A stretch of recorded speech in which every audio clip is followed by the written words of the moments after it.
Welcome to It's All in Your Head podcast. I'm Michelle Walker and I'm here with Tara Ray. And this is Welcome to Our World. So, Tara, tell me what you've been doing. I have been kind of hoping for a time that I can do a little bit of vegging out. I've been feeling a little bit burned out lately. So I need a vacation. I really feel like that. Like I need to go somewhere, turn off the cell phone, close the computer, and not do anything. But, you know, we'll see when that can happen. Right now, it's not going to happen. And also, the weird thing is, I got called up for jury duty. Oh my I goodness. am not excited. I'm not excited about that. So I have to report for grand jury duty. This is the first jury group since the pandemic. They have not had court since June. I feel like I'm one of the test subjects. I really don't want to go. So I've been trying to figure out how to get disqualified. I probably shouldn't say that on camera, but it's true. I said maybe I'll go and have like a mask or something that says like Black Lives Matter and they'll send me home. But I don't know. I just am not excited about doing jury duty for some reason. I just don't want to do it. I don't know, most people say that they don't really want to do it. When my sister's the only person I know of who's actually ended up serving on a jury at one time, and it was a murder situation, and she told me about the whole thing, and I was like, oh, I'm so glad I've never had to do that. So glad I've never had to. Yeah. And I wonder, because I'm a therapist, I wonder if that's going to disqualify me or make me more, marketable to be on a jury. I don't know. So any suggestions about how to get disqualified, let me know. I don't want to do I don't it. even know. No, I really don't want to do it. It's that bad. And I just knew I'm going to call. You have to call this jury number. You have to put in your jury number. They'll tell you if you've been not selected. This lady has called me like 2 or 3 times. So I'm like, Oh that does no. not seem like a good sign It that doesn't the seem like jury a good person is calling me.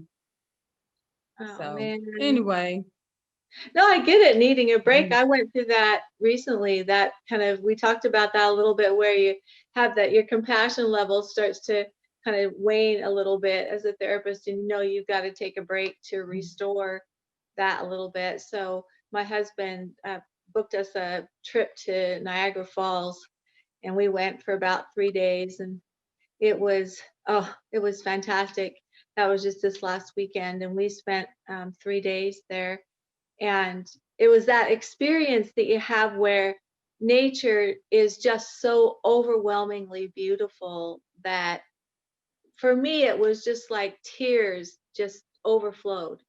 Nature is just filling me up and flowing right out of my eyes. I don't know any other way to describe it but that. It was just so overwhelmingly beautiful. I saw And some of the pictures. It looked beautiful. I was so jealous. I have to say, I was like, wow, it was gorgeous. you It saw my really was. pictures, my Facebook post. Yes. Yes. It was so beautiful. It was. And we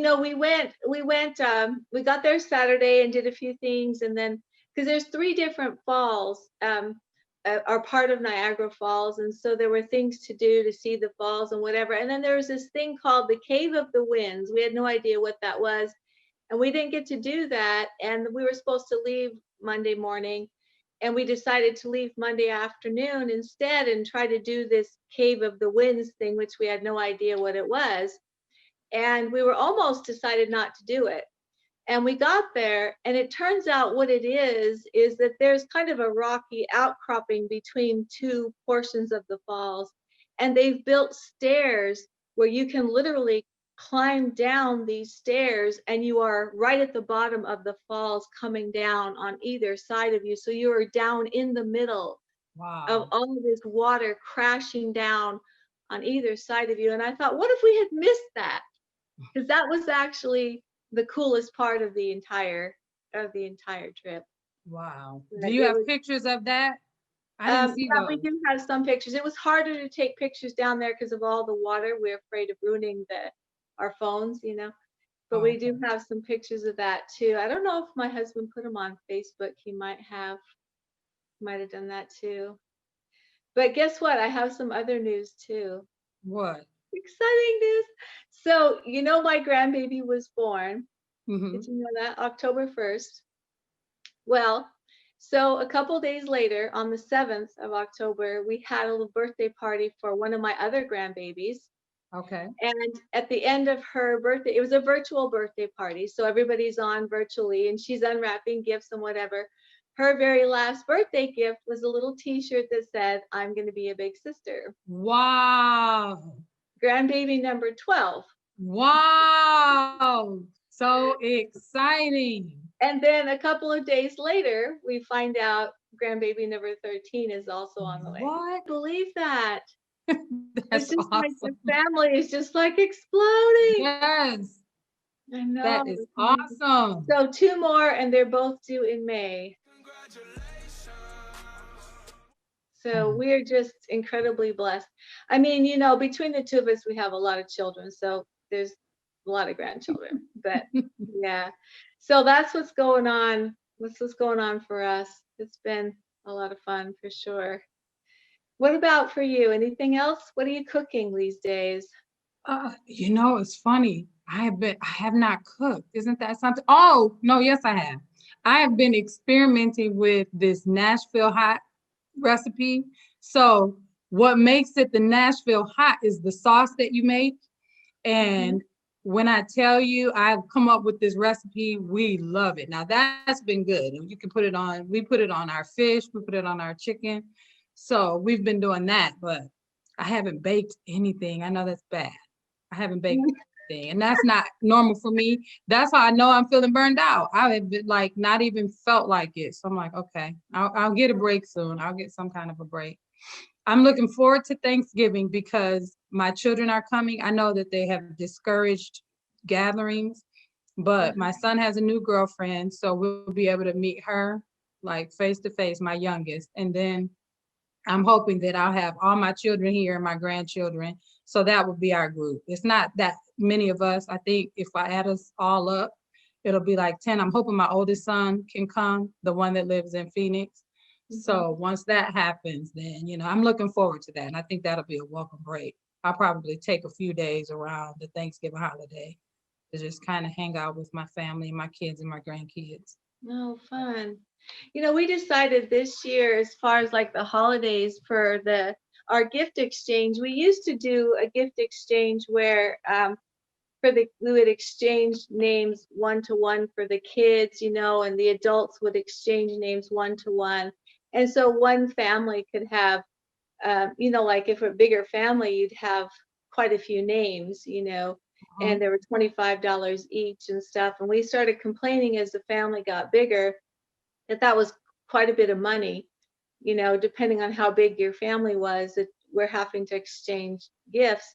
And as the family's gotten bigger, last year at the end of the season, we started talking about this is an awful lot of money that we're having to spend, and maybe this isn't a good idea. And so we decided to try and do something different, but nobody knew what. Well, Mm-hmm. so we've kind of off and on talked about it. What we decided to do was instead to do a family gift exchange. So one family will have another family's name, and we have to come Okay. up with a fun family gift. And Okay. That so sounds we fun. finalized that. Yeah, it's going to be fun. So we finalized that, and you have to come up with a family gift that the whole family can play, like a game or something, or just some fun thing. And so as I was looking for some fun family thing, I found some videos of like an art studio that the whole family can go to and do some fun things where my daughter lives. Okay. And just some fun things that they can do, or like a trampoline park, or some different things you can come up with that the whole family can do. That sounds So fun.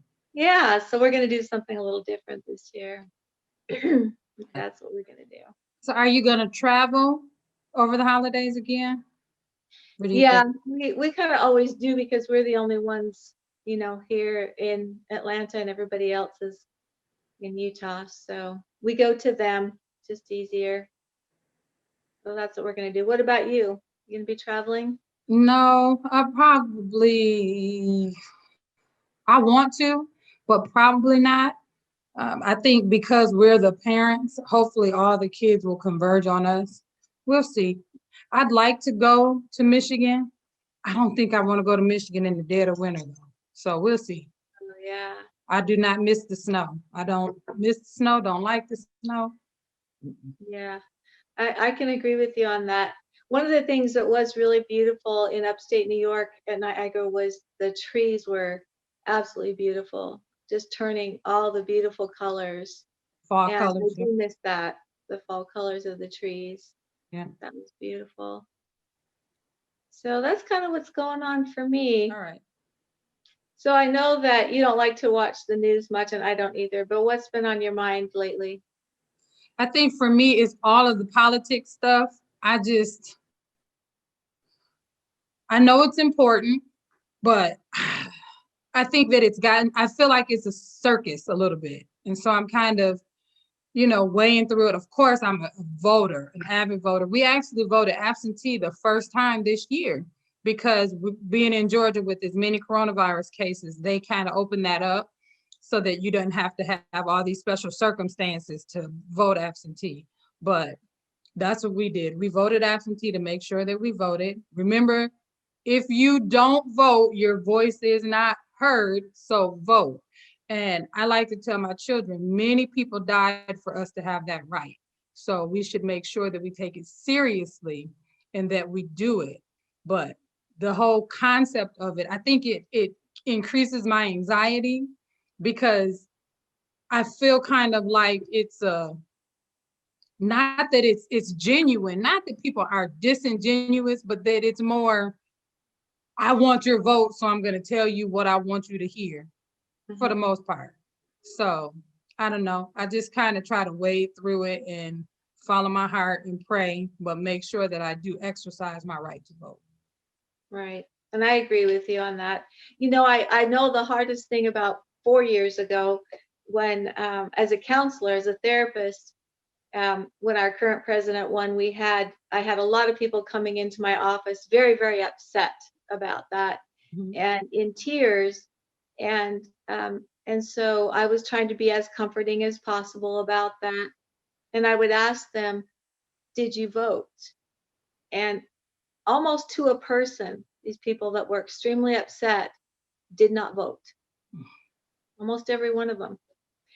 And I felt confused and concerned for them that, if they were going to be that upset about it, why hadn't they taken the time to vote? And I just don't want that happening again for people.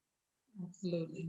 If you feel that strongly about it, that you had to come to a counselor in tears, please make your voice heard. Absolutely. Or hearing the anger. You can't sit here and be angry and not vote. I don't understand that. Yeah.